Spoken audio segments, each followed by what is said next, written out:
Did you know YouTube tracks every move you make and every video you click? Look, when I hover my cursor over this video, then you could see the video's URL in the bottom left corner. And this URL is not just a simple URL. It contains extra information such as your location and from where did you get this video and many other information about you. So in order to prevent YouTube from tracking you, right click on the video that you want to watch and then select copy link address, and then you can go to another browser and then right click in the address bar and select paste. It's important not to select paste and go. And then if you will look at the URL carefully, you could see everything after the video ID is separated by the ampersand symbol. That character acts as a divider between the actual video link and all the extra tracking metadata. To clean up your link, look for the first ampersand symbol right after your video ID and delete the ampersand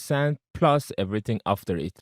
And then enter. Now you can start watching that video without being tracked by YouTube or Google. And funny enough, if you look at different videos that are recommended to you to watch, not all of them have got the tracking data. This is because some videos contain algorithmic recommendations or are promoted by YouTube, and the ones without the extra tracking data are not. I hope this video helps you to stop YouTube from tracking you. But if you still have any questions, let me know in the comments down below.